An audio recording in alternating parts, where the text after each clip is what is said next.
Welcome. Great to have you here. This is a unique moment, a moment that unites all of us. We all face anxiety and loss. We all see broken systems. We all experience the impact of the climate crisis. This is a unique moment. This is a turning point if we choose to make it one. This is a moment to reflect, to learn, to share, and to co-create. And I invite you to contribute. I ask you to contribute. I ask you to partner to fix broken systems. I ask you to join the movement so everyone can step into their change-making power. I ask you to nominate the next generation of changemakers. And I ask you to share your wisdom, your knowledge, your expertise. And I ask you to donate to support changemakers. This is our moment to fix the world. This is our moment to contribute. Today is the day, and you are the one.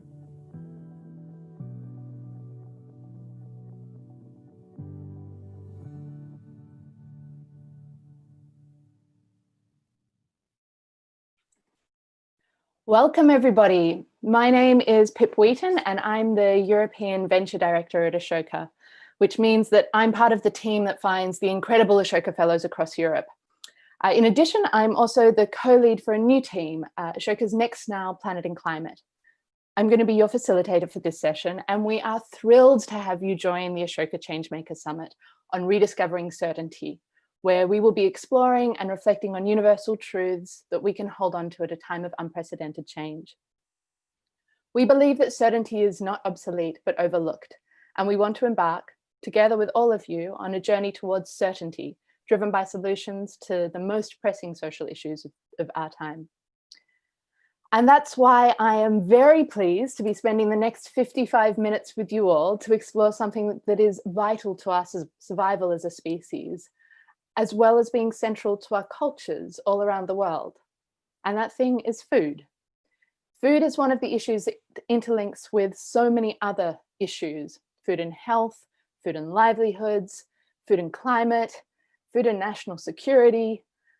And I'm excited to be joined by two outstanding speakers, both of whom were elected to the Ashoka Fellowship this past year, and they're going to be helping us navigate this topic. So first of all, I would like to welcome Katie Plohocky from the United States of America. Katie is founding director and president of the Healthy Community Store Initiative, a nonprofit breaking down barriers to food access. As an Ashoka Fellow, she is dedicated to rebuilding a healthy, equitable food system through economic opportunities. Not only that, but she also currently serves as chairwoman of the Tulsa Industrial Authority. Katie gave a TED Talk at the 2018 TEDx at the University of Tulsa, which was entitled Throwaway Nation, Food Waste and Food Insecurity, which I think is such a pressing topic at these times. In addition to being an Ashoka Fellow, she's been awarded several honors, including the 2017 Oklahoma Substantial Women in Agriculture, the 2016 Tulsa Chapter of Association for Women in Communications Newsmaker Award. In 2016, she was voted Best Local Food Advocate by Edible Tulsa.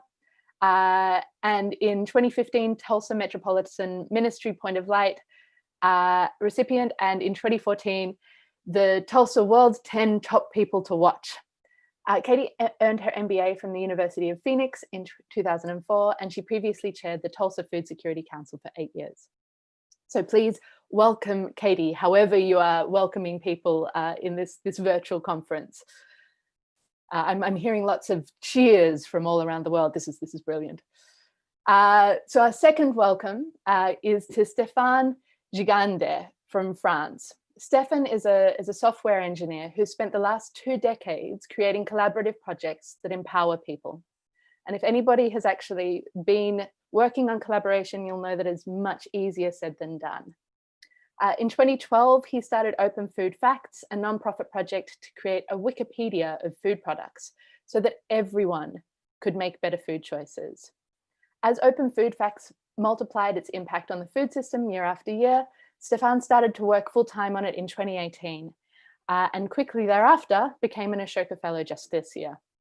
So I invite you all to make our speakers feel very welcome by introducing yourselves in the chat as well. So just so you know, this session will run until 5 p.m. CET, 4 p.m. UK time, if anybody else is in the UK like me. And I haven't calculated time zones for everywhere else in the world, so apologies, I'm going to let you do that for yourselves. But we're going to be leaving space for all of you to participate in various ways throughout the session. How can you contribute to the conversation? Well, first of all, let me introduce my wonderful co-coordinator of this session, Emily, who leads on finding new Ashoka Fellows in France. She's going to be the coordinator for this session. Emily. Hi everybody, super happy to welcome you and to moderate this session with Pip. I'm from France, as you can hear, and as Pip said, my job here is to elect fellows, and I had the pleasure to take Stefan through the process 1 year ago, almost now.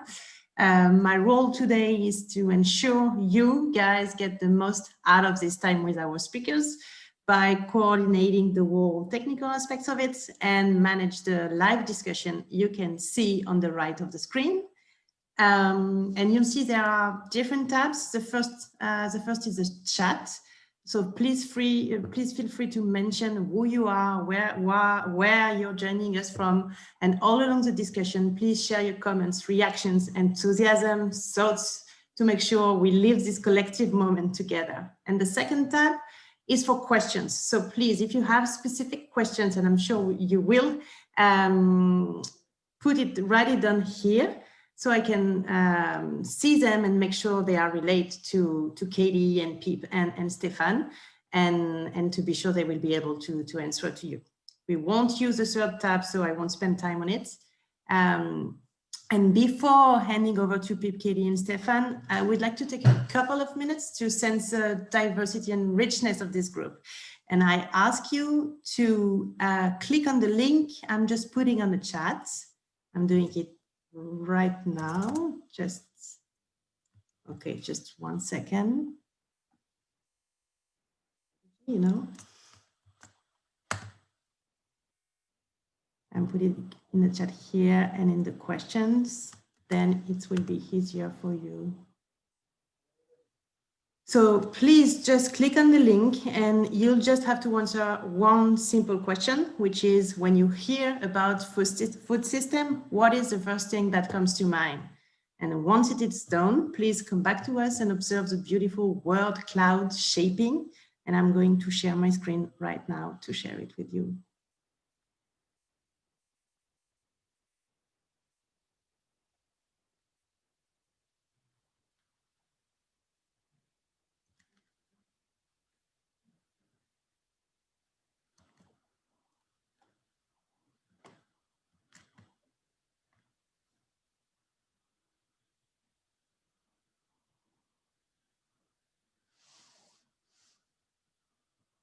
Waste, challenges of food waste, complexity, injustice, surplus food.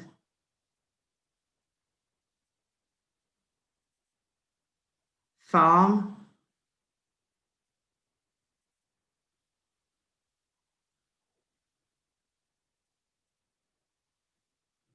Complexity, food, sovereignty, inequity.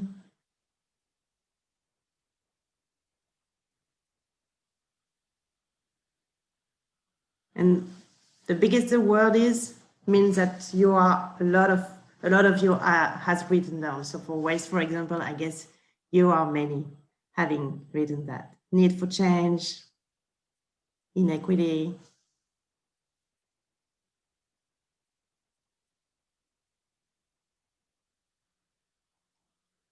So thank you so much for sharing this. A lot of challenges regarding the food system, and we're going to discuss it with Pip and Katie and Stefan. Pip, I hand it over to you. Thanks so much, Emily. And thank you everybody for sharing your thoughts. I think there are so many things there that that we're going to touch on in the next not quite hour together. But maybe as an aside, as somebody who grew up on a farm in rural Australia, I'm very pleased to see that somebody actually put farm up there as the word that came to mind. I think that so often we forget where our food comes from. So it's great to see that connection is being made. Okay, I'm going to kick off with a question for Katie. Katie, your work focuses on something called food deserts. I'd love for you to share with the audience today, what is a food desert and how does it come about? Oh, Katie, you're on mute. Yes, the words for 2020, you're on mute. Thank you for having me. A food desert is a geographical area that has little or no access to grocery stores. Typical access to food is either a convenience store, a gas station, or a dollar store, which has little or no fresh food and is usually very high priced. This type of store provides mostly junk food and highly processed food.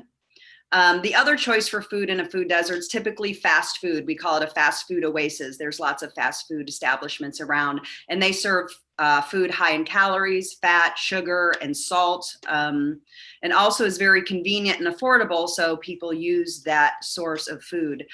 In Tulsa, where I live, which is considered a food desert, the closest grocery store is more than 5 miles away. 19% of our households do not have transportation. People living in my part of town die 14 years less than the other people living in Tulsa. So basically your zip code determines how long you will live. And that's primarily because of diet-related diseases. At one time, there was more than 30 small grocery stores in my part of town. So what changed? And that is our food system. Food deserts have not happened overnight. It really began about 50 years ago with suburban flight. When people began moving out of the city to areas around the city, they basically left the city center. And those who could not afford to leave were left. The big box stores followed, the big grocery stores also followed. And as the grocery stores got bigger, the wholesale distributors also began buying up the smaller distributors. And now they also put a minimum purchase requirement, which is currently at $25,000 a week. A small grocery operator cannot meet that minimum requirement. The small grocery store could also not compete on price due to economies of scale or variety. Without access to wholesale distribution, the small locally owned stores began closing their doors until there were none left. So we started a mobile grocery store 7 years ago, and we still can't access wholesale distribution. We shop at retail stores across the city looking for the best price, looking for the lost leaders to obtain our inventory at a competitive price. It's very time consuming. It takes 2 full-time staff persons to shop and stock our mobile grocery store. Imagine buying $1,500 worth of food every day from a traditional grocery store with a shopping cart, bringing it back in your vehicle to be able to stock our store every single day. It's not sustainable for a for-profit business. And so that is one of the barriers that we are trying to overcome. Yeah, it reminds me of something, a phrase I heard once about, it's very expensive to be poor. Yes. When you're living in a place where, because of the socioeconomic demographics of the area, mean that most of the other people in the same area are poor as well, it means that the services that are provided to you are therefore reduced as well. So it then costs more to access them, which I think is one of the reasons why what you're doing is really like bucking that trend. It's trying to address that.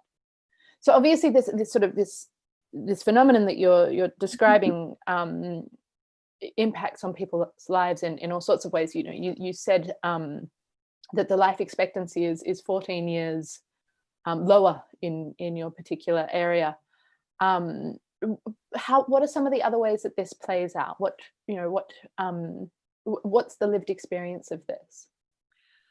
First and foremost, it really affects the health of people living in these areas. As I previously mentioned, we have a disproportionate negative health outcomes: obesity, higher rates of diabetes, heart disease, cancer.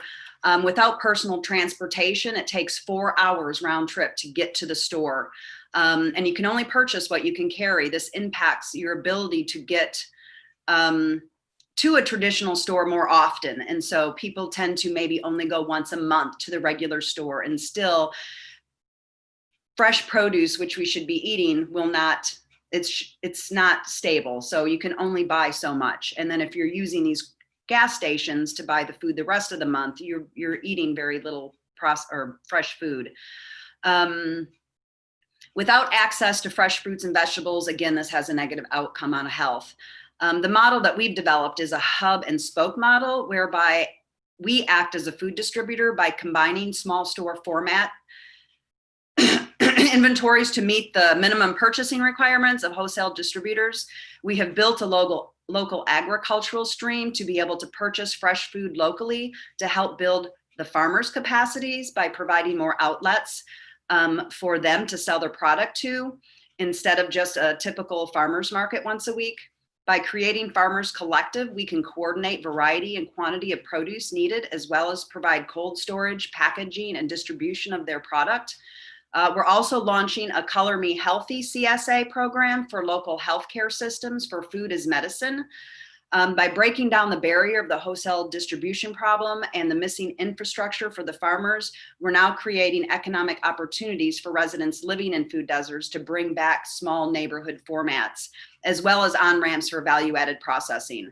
Access to fresh, healthy food will impact the health of the underserved communities and also provide more economic opportunities for them. Great. Thank you. I think this topic of health is one that runs through both of your work, and I think it also obviously shows the deep interconnectedness between the food system and our health as people. Stefan, I'd love for you to tell us a little about the quality of food on the market today and what that means for people's health. Thank you, Pip. Hello, everyone. I thought it was very interesting to see at the beginning that when people were asked for words about food, they put surplus food, food waste. And it's true that we have a lot of food today. But what makes me very sad is that even though we have all this food, increasingly the food that we eat, it makes us sick. And over the last few decades, there has been a growing epidemic of obesity all over the world. About half of the population is overweight. And 12% of the world population suffers from obesity. And it's very sad because obesity has become one of the leading preventable causes of premature death. And then I think there's a great paradox, because today we seem to have a very wide variety of food choices, so with the exception of food deserts, obviously. And all of us, we want to make healthy choices for us, for our families. And I think there are two problems. The first problem is that we don't have the information to make informed choices. When you go to a supermarket, it's very difficult to know which product is better than other products. There are lots of competing messages. It's very little certain facts. And the second problem is that on average, the quality of most food is actually not quite bad. As Katie was saying, instead of cooking fresh produce, we eat more and more processed and ultra-processed food, and it's typically very high in fat, in sugar, and in salt. And I think those two problems, there's one big cause for those two problems, and that's the lack of transparency. We are missing clear, factual, comparable information about food products and the impact that they have on our health. So it's very difficult to make individual choices. And since this data about food products is not available, the food producers compete much more on price and on marketing instead of competing on improving the quality of their food products. And so if you were to sort of dig deeper again, why do you think that happens? Like, why do you think there's this lack of information, this lack of transparency, that that the information just isn't given to consumers? Why is this happening? Well, I think one thing that we have to realize is that we cannot expect the food manufacturers or the governments to fix this transparency problem because, well, they haven't done it in the last 50 years. So that's why we believe that it's up to all of us, you, I, and everybody listening to, well, try to see what we can do to change the system, even though we are not part of it. And so we've been trying to do 4 things. The first thing that we have tried to do is to tackle this transparency problem. So we started a Wikipedia for food products.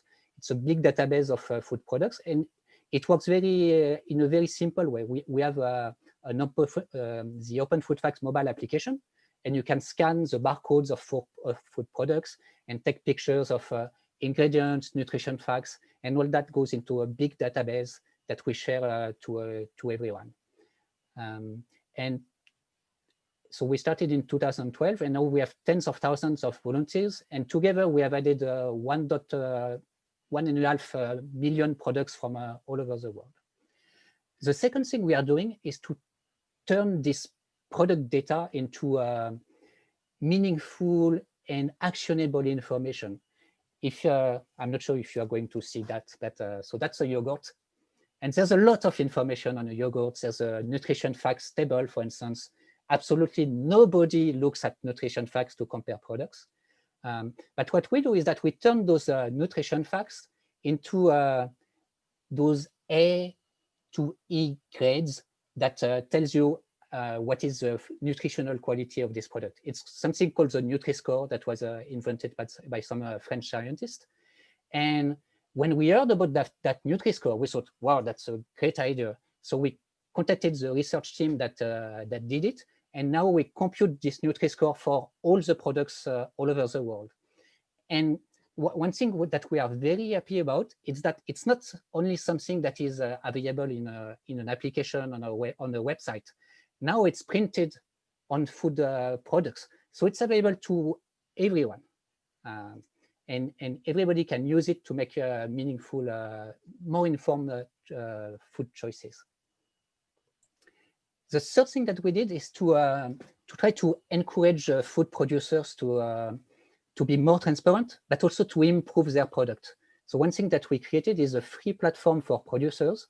They can upload all their product data, and in exchange for that, we analyze this data and we give them all the ways that they could improve their products. We basically tell them, you know, this yogurt, it's C. If you just took out a little bit of sugar or a little bit of fat from it, it would become B. And that's a very powerful message for producers. And it is working. In France, we have a lot of producers that are now changing their food products to get better rating. And that benefits everybody, including all those people that don't care about labels or don't have time to read the labels. And so that's very important because as I think someone was saying in the chat, there is a lot of inequity about food problems. And lastly, the last thing that we do is we try to work with research teams to get more scientific knowledge about the impact of food on health, because it used to be very simple, right? There's this saying, an apple a day keeps the doctor away. And now it's much more complex. Yeah. Is this good? What about all those food additives? Is it going to affect my health? Or it's very, very complex. And I think it's exactly in the theme of this rediscovering certainty of the Ashoka Summit. We need certainty. We need to know, is this product better than the other product or not? And we need science, and that's very true as well for COVID as well. So that's the last thing that we do, is to work with scientists to give them data so that they can advance the scientific knowledge. There's so many strands of this. I just love it. In particular, I really love the fact that you're one of the things that's happening as a result of this is that, by virtue of individuals out in the world collecting this data and feeding it into this process, it's shifting the actions of these big companies, because you've set up this virtuous nudge that means that all of the companies want to be perceived to be better. And so therefore they're actually being better, which means that everybody benefits. And so this wonderful sort of grassroots influencing top-down virtuous cycle, which I think is just great. So we've had a question from the audience. So Katie is working on the issue of distribution, while Stefan's looking at the importance of factual information about our food so we can make better decisions. What about the role of decentralized food production in all of this? Katie, I'm seeing you nodding. Yeah. Would you like to take a first stab at this? And Stefan, we'd love to hear from you after that.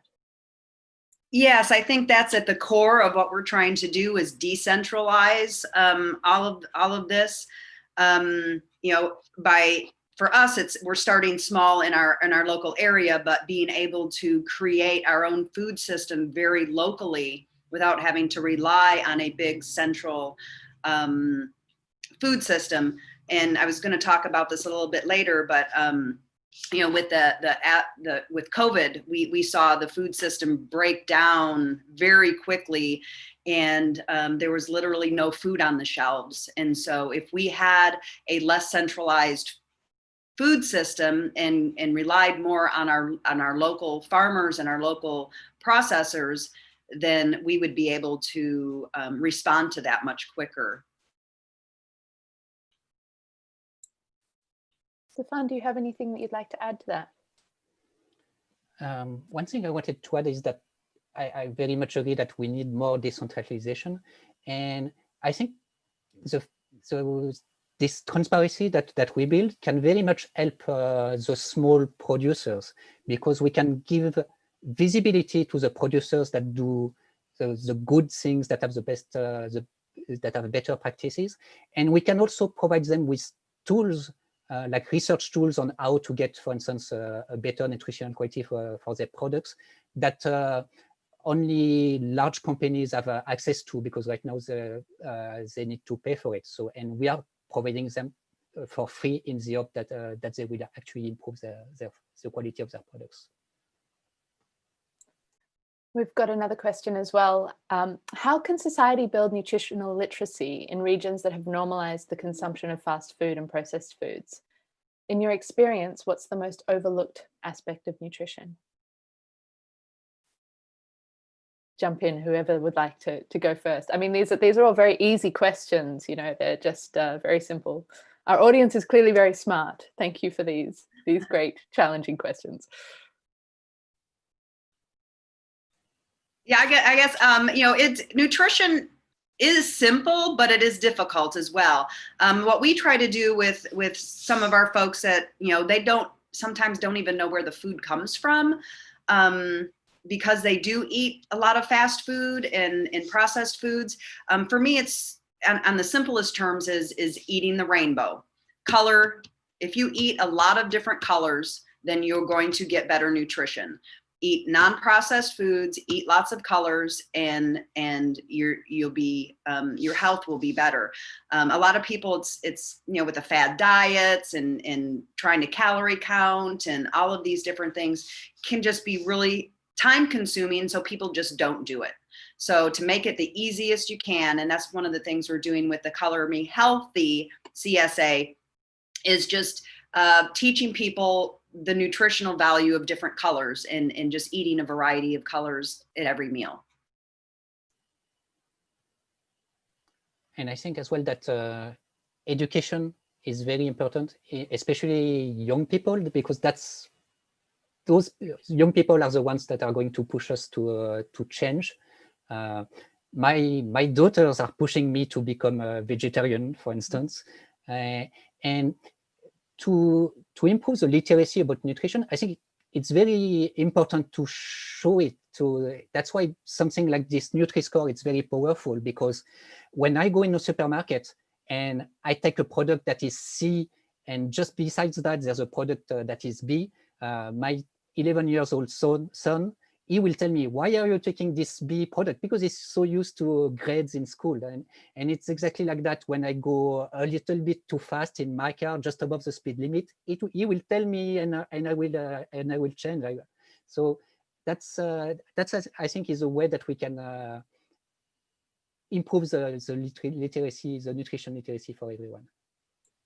Great, I love that. There's also in both of what you're saying, there's like taking a huge amount of complexity, because this issue is, nutrition is really complex, and trying to create sort of rules of thumb that anybody can implement, whether they're it's very busy in their lives, or a young person who wants to influence their family. Katie, I want to loop back to something that you mentioned earlier. I know you said you were going to talk about it later, so maybe this is the later that you were talking about. But I'd love to hear a bit more about how COVID has impacted your work specifically. What happened and what was your response? And it's not over yet, right? Like what's on the horizon for you? Yeah. So I knew the food system was broke, but I think that COVID, a lot of people who don't really understand where food comes from actually got to witness the breakdown of our food system during COVID. Stores ran out of food because the manufacturers ran out of food. They do just in time. So they have, the manufacturers process, they get it in the warehouses, and then they know how much is going to go out, and then they replenish. Well, everything disappeared at once. And so the warehouses also ran out of food. Farmers were throwing hundreds of thousands of pounds of food away because the distributors, the restaurants closed, the schools closed, the institutions closed. There was nowhere to put the food. So they literally were dumping the food in landfills, which was killing me. I wanted to drive to Florida and with a truck and take what I could. So the distributors reduced their operations. We saw animals being put down because the slaughterhouses closed because of COVID. They couldn't process them. It was a wake-up call. But on the positive side, we've seen an increase in gardening, growing our own food.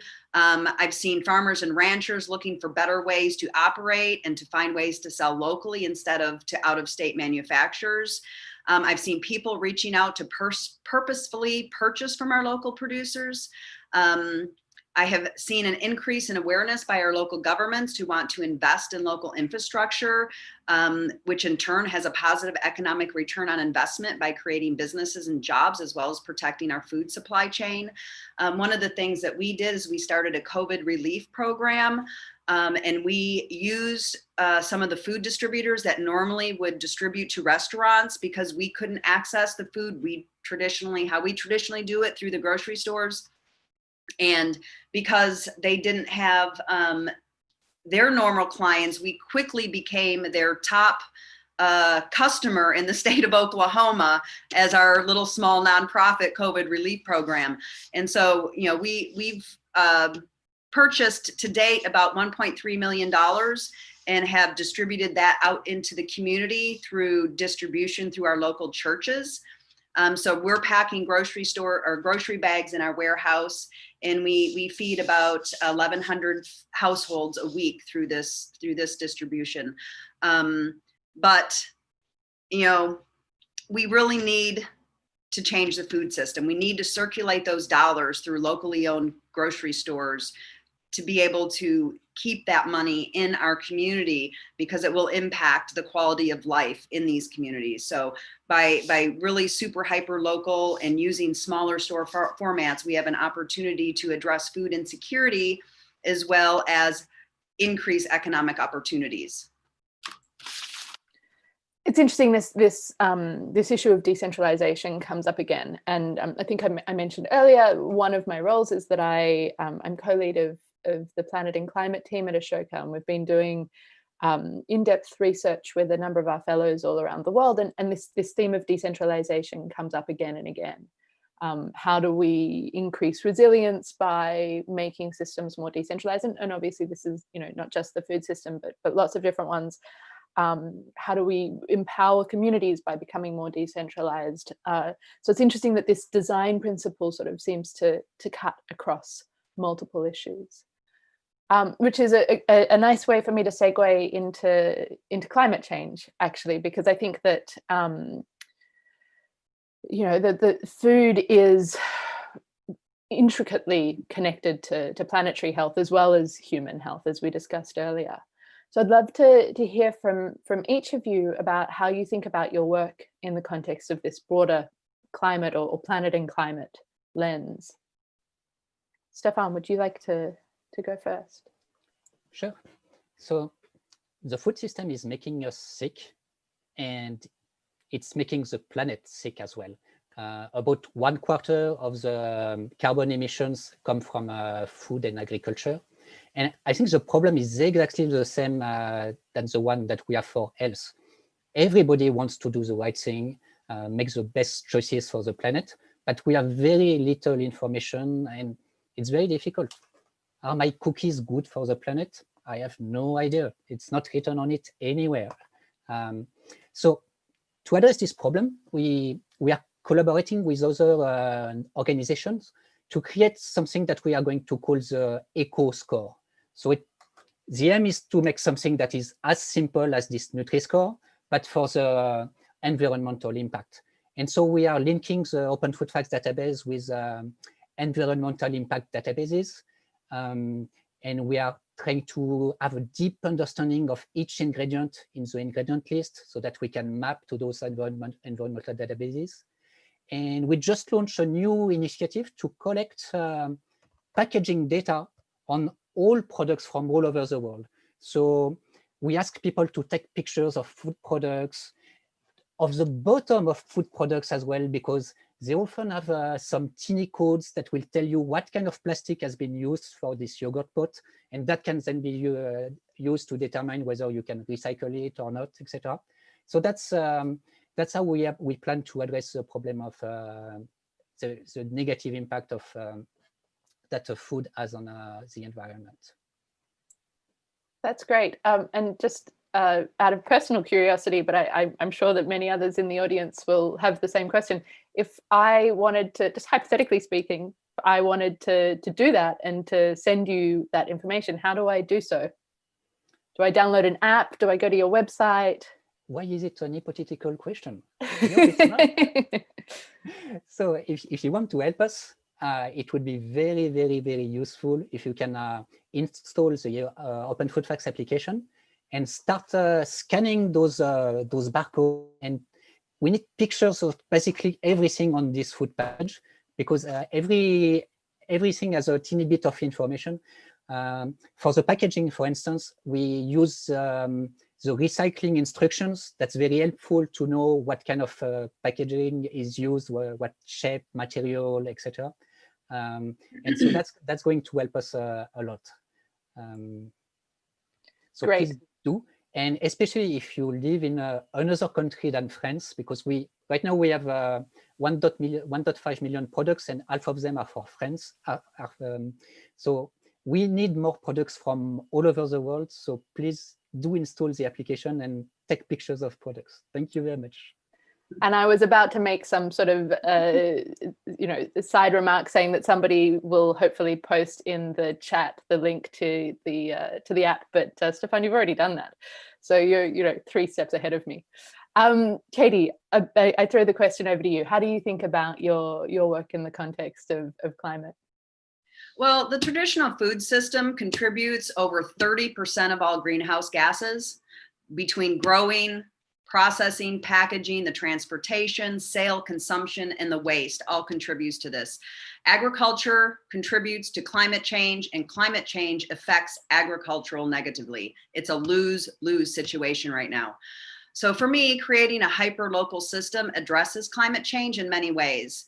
Training farmers to use regenerative, I can't say that word, regenerative, no, you know what I mean though, practices that can impact soil and water retention, eliminating monocropping, the use of harmful chemicals, reducing transportation miles not only reduces fuel usage, but it also provides more nutritious food, because as soon as you pick that food, it begins to deteriorate and loses nutritional value. So when for us in America, get something from Brazil, there's almost no nutritional value left.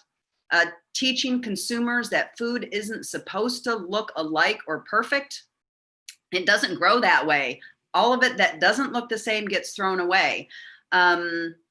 So reducing the waste during sorting by using everything, reducing single-use plastic by not individually wrapping a product for sale. That drives me nuts when you see an orange that's wrapped in plastic. It's like it already has its own packaging. You don't need that.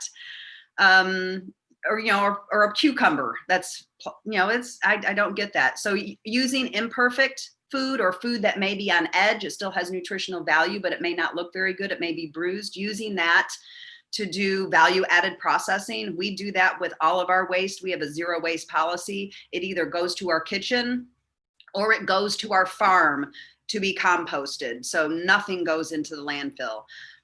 So as we build back our local infrastructure, we can incorporate all of these policies and practices to reduce the impact of the food system on climate change. So that's something that everyone can do everywhere. All those simple little steps, if we all did it together, we could really have an impact on reducing greenhouse gas emissions. Great. And I love just how comprehensively you've thought that through. It's like every different step of your processes has taken this into consideration, which I think is really powerful. Just a reminder to the audience, please send through questions that you would like wonderful panelists to answer.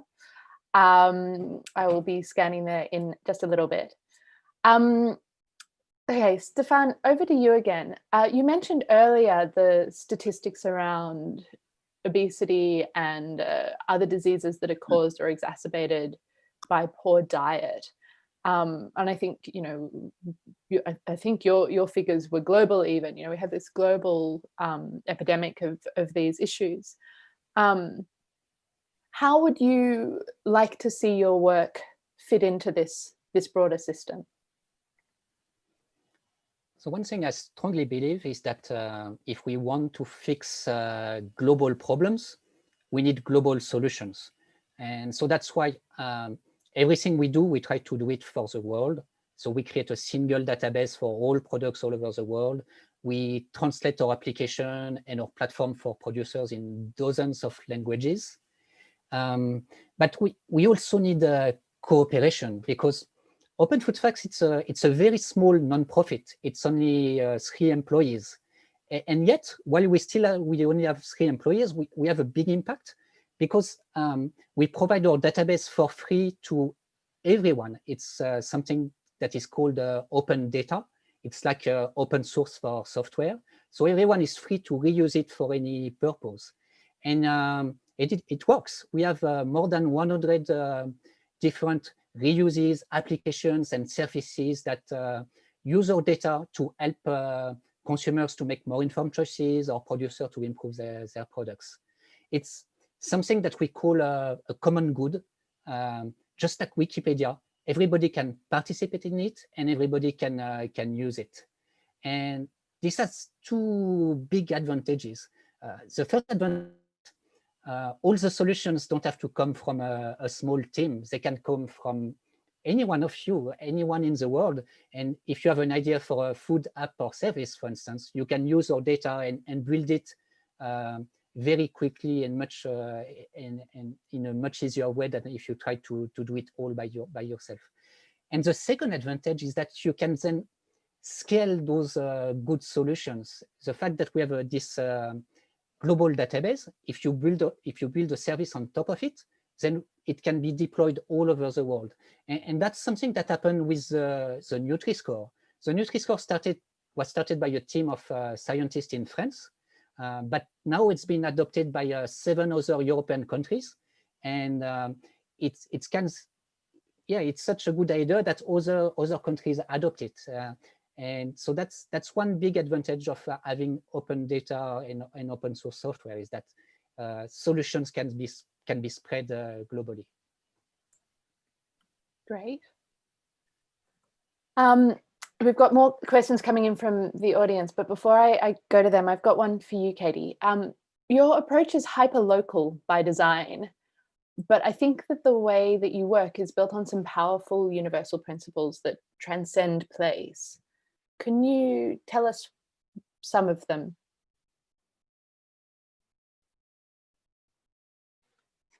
Again, you're on mute. As you said, the line for 2020. Yeah, it's local by design, but it's something that can be replicated anywhere across the world. As we try to decentralize our systems, the principles are the same. We need to collaborate. We need to build partnerships between the various chains within the supply system. So we need to work with the farmers and those growing the food. We need to work with how do we transport it? And even that, for us, usually it's the first mile and the last mile transportation that is the hardest for the farmers. And so if they're being able to supply a local regional area around them, then that reduces that. So that could be used in Africa, where instead of trying to get my product all the way to the big city, how can we create our own local economy around food? So you have the transportation. How can we build a better infrastructure that allows us to process that food that's being grown or raised locally? How can we, for just an example, here in Oklahoma, we send all of our strawberries to another state that gets processed, and then they send them back to us. And so we're losing that economy by sending it out, and then it's being brought back to us in an unhealthy form of jam that's full of sugar that we're now buying. So how can we create those on-ramps for people within the community to be able to process their own food and be able to feed themselves? Restaurants, even on the waste side, how can we not waste that food? We have a company here, I love them, Sun Composting, and they go around to all the restaurants and pick up all of their waste, and then they make compost, and then they put their compost for sale at some of the gardening locations so people can buy it. So that food's not going to the landfills. A business has been created because of that system. So how does that transcend place? Because the food system works the same way everywhere. So if we're going to decentralize it and we're going to rebuild it better, we have the opportunity to rebuild it better everywhere. And then, as the regional decentralized systems are working, then we can connect those with closer other regional decentralized systems to be able to access other products that we might need. Because Oklahoma is not a huge state, but it's very diverse across what it grows in the different parts of the state. So even having decentralized small little hubs within our state, we can still access those other little hubs. And then how can we just take that hub and spoke and be able to help other areas be able to do the same thing? But I think it transcends just our state or just our city. These, we try to prototype, that's one thing, because we are also, like Stefan, small. I have 3 employees. How can we prototype solutions to these barriers and make sure that they work, they're sustainable before we help somebody else try to do something? So we're trying to take away the barriers and make sure that they are sustainable and they do work and they do generate a profit for the people opening the businesses in an entrepreneurial way before that they do that. So that's kind of our role. I'm struck by the coincidence that both of you only have teams of 3 people. And I think it's a real testament to just how systemically you both think, that the size of your team is totally disconnected from the size of your impact. I really just celebrate that. Also, Katie, as you're talking, I'm also struck by the fact that basically what you're describing is that in the ideal setup, there's a role for everyone to contribute. And I think that that's really empowering for people to be part of the solution, particularly, when it comes to, building a thriving community. We've got a question from the audience, which I think, Katie, you sort of touched on a little bit about this in your answer just now. So I might hand over to Stefan first, and then we can come back to you if you'd like. How can we engage the formal retail sector to help reimagine the food system, particularly where they're the ones that are currently benefiting from the status quo, from the existing system? So that's a very good question. And I think the answer is that we can do it in steps.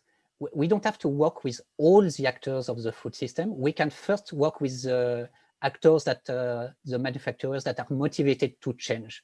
So they could be motivated to change for a wide variety of reasons, because they want to do the right thing, or just because they see a competitive marketing advantage. But there are producers that are changing, and we can make them much more visible. So that's what we started in France. At first, we collected all the product data by ourselves, and then a few food producers said, "Oh, I'm transparent. I'm going to give you all the data for my products."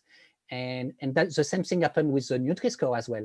At first, the industry didn't like the Nutri-Score at all. They have been fighting it for years.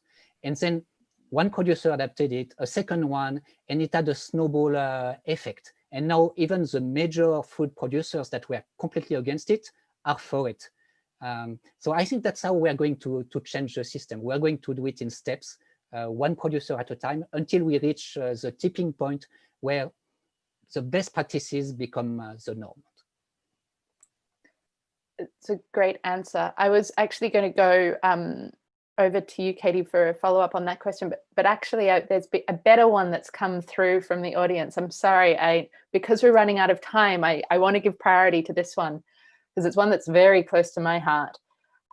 Given the already thin margins of farmers and the high costs of farmers' markets foods, how do we make decentralized/localized food affordable both for the purchasers and profitable for small-scale farms, like the small-scale farms?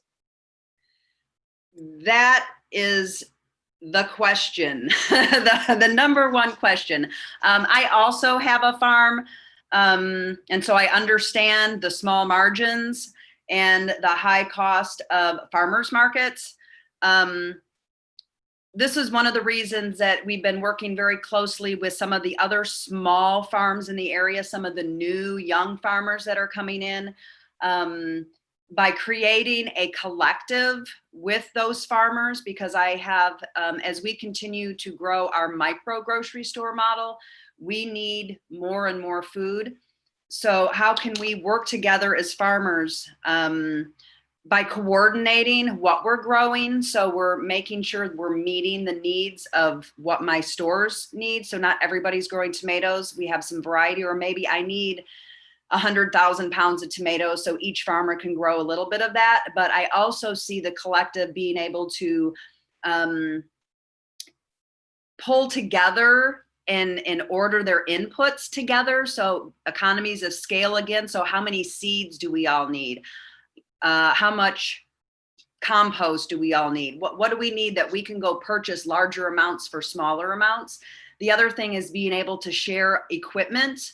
Why should each of us have to have a plow when we own, or an auger, or I'm going to put up a fence, so I need the fence stretching machine when we're only going to use it once? How can we share some of those tools and equipment amongst us so we're not all having to bear the cost of that?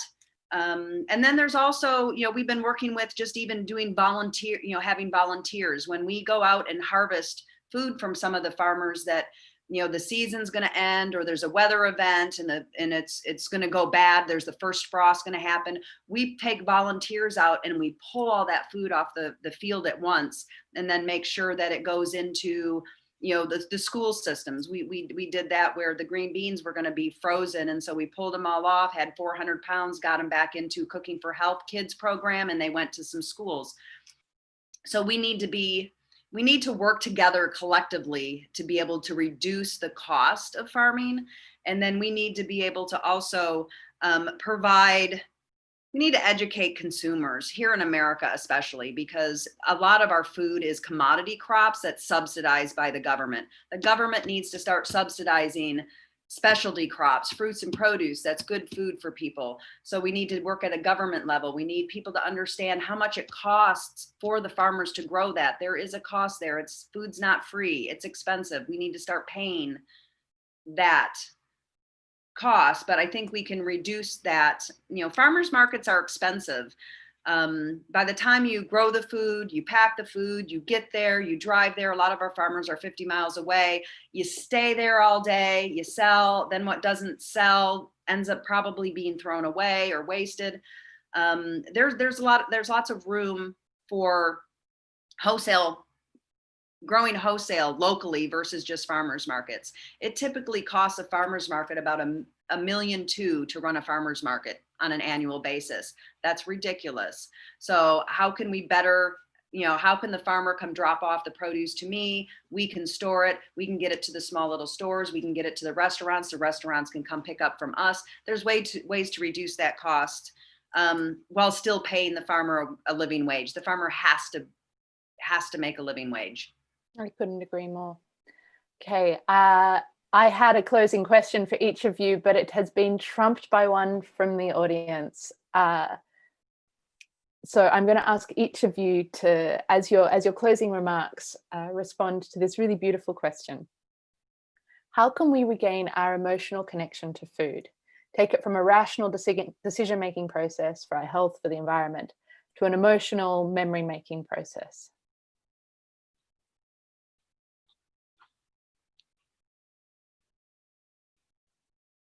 Yeah, that's a wow question. I think food can be very emotional. Food transcends politics and opinions and thoughts. We all have to eat.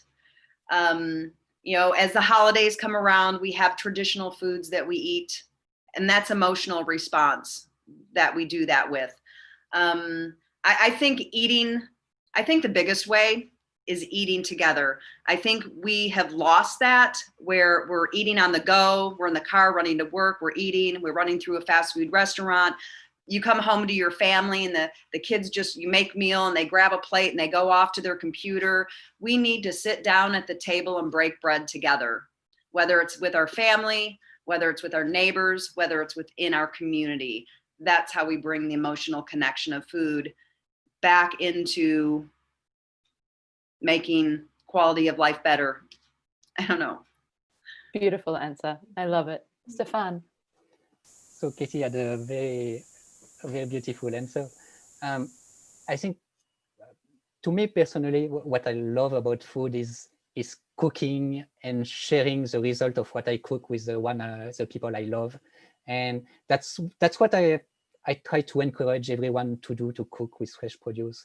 And of course, that's very, very far away from the world of open food facts and packaged products and all this. But I'm hoping that as we show people how bad some of those products are and how processed they are, and maybe at the same time we can educate them on how simple it is to cook when you have the luxury to have the time for it, obviously. And yeah, I'm very much hoping that in the future people will cook more for the people they love. That's also a great answer.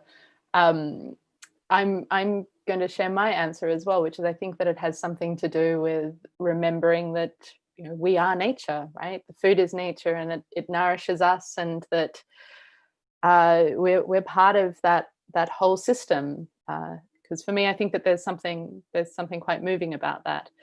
And I'm reminded of when I first grew herbs on my windowsill and just watching them grow and seeing this sort of miracle of like just add water and sunshine and all of a sudden there was something that I could eat.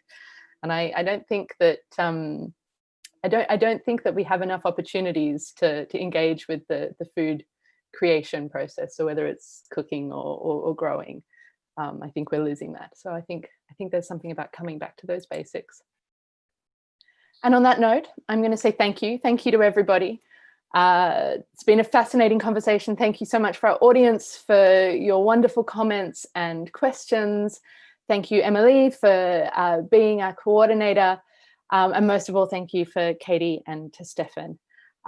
You've shared so many fascinating insights with all of us. And I think that it really does touch on this theme that we have for the summit, this rediscovering certainty.